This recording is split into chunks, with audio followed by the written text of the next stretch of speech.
साथियों नमस्कार। मैं राजेश मिश्र, अधिवक्ता। दीपावली के इस भव्य दिव्य अवसर पर आप सभी एक दूसरे को शुभकामनाएं देते हुए बिताते जा रहे हैं।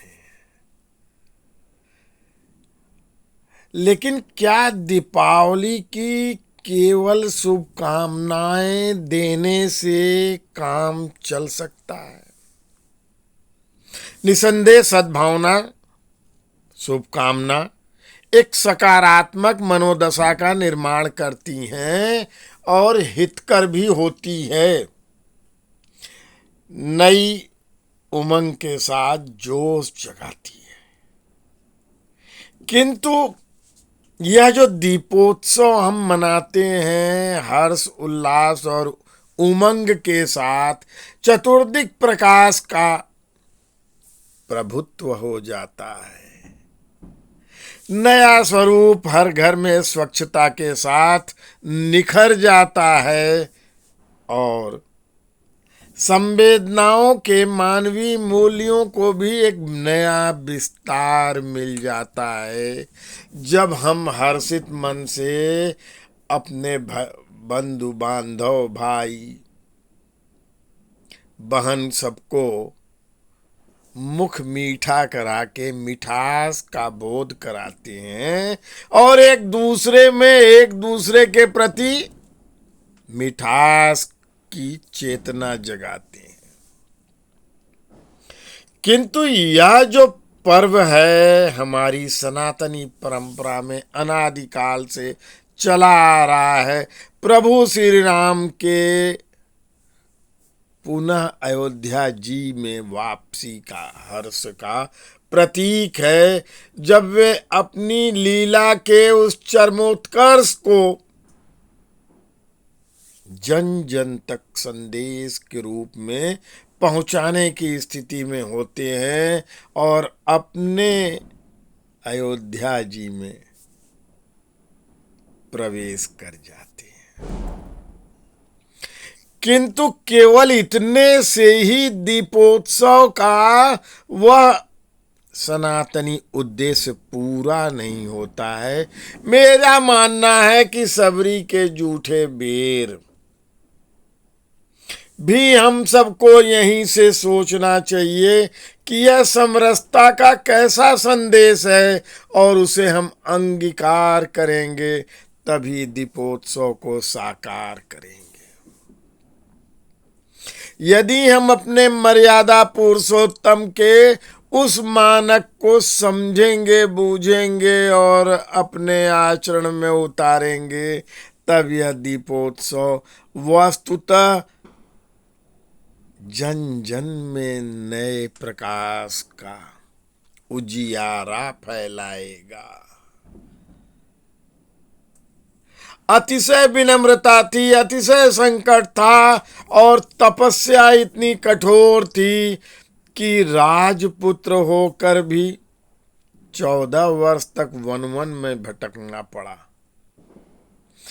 अर्थात यही स्पष्ट होता है, यदि देश, समाज, मानव सभ्यता का हित करना है तो तप तो करना होगा, तपस्या करनी होगी, कठोर जीवन शैली अपनानी ही होगी।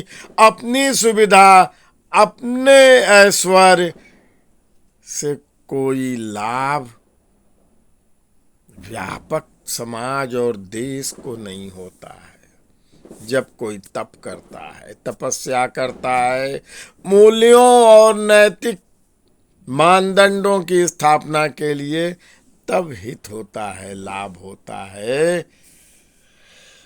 और उसी प्रकार से समाज के हर वर्ग को, वह वन क्षेत्रों में निवास करता हो, ग्रामीण क्षेत्रों में निवास करता हो, दूरस्थ अभावग्रस्त स्थिति में हो, उन सब से आपको सामंजस्य बैठाना है।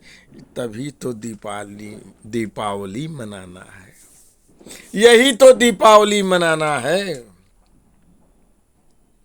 साथ ही साथ विनयशीलता उतनी ही होनी चाहिए जितनी उन कठिन परिस्थितियों में प्रभु श्री राम ने 3 दिन तक प्रार्थना करके समुद्र से किया था।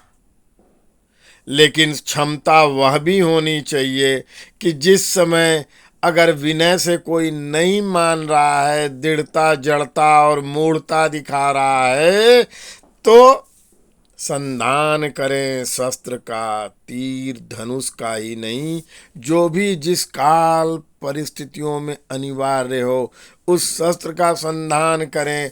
तभी जड़ मूढ़ की चेतना सहज होगी, सकारात्मक होगी। तत्पश्चात एक विराट संदेश और हमें मिलता है कि कोई कैसा भी हो, अधम हो, पापी हो, अपराधी हो, वध का पात्र हो, फिर भी अगर उसमें ज्ञान है तो वह हमें स्वीकार करना चाहिए, अंगीकार करना चाहिए, ग्रहण करना चाहिए। यह सीधे सीधे आशय यही है, गुण का तिरस्कार और दुर्गुण का तिरस्कार और गुणों का संग्रह।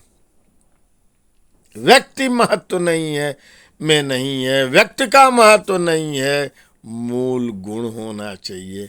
रावण के अंदर भी अगर ज्ञान है, जो गुण है, उसे भी अंगीकार कीजिए। यही प्रभु श्री राम का हम सबके लिए दीपोत्सव का एक बड़ी चेतना का मुझे संदेश महसूस होता है।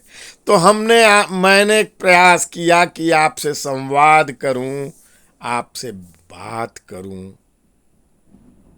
अगर ये सकारात्मक है तो आप भी विचार करें, सोचें सामाजिक समरसता कितनी महत्वपूर्ण है।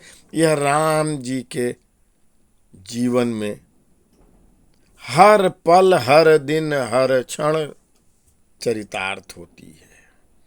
जब वे अपने राज्याभिषेक में आते हैं और राजा बन जाते हैं, उस समय भी एक सामान्य से नागरिक द्वारा कुछ नैतिक मूल्यों पर प्रश्न चिन्ह लगाया जाता है, तो वे सहर्ष उस परीक्षा के लिए तैयार हो जाते हैं। यह है शासक, सशक्त, प्रभावशाली व्यक्तियों का कर्तव्य भी। तो बंधुओं, आप सभी को दीपोत्सव की हार्दिक शुभकामना। प्रणाम।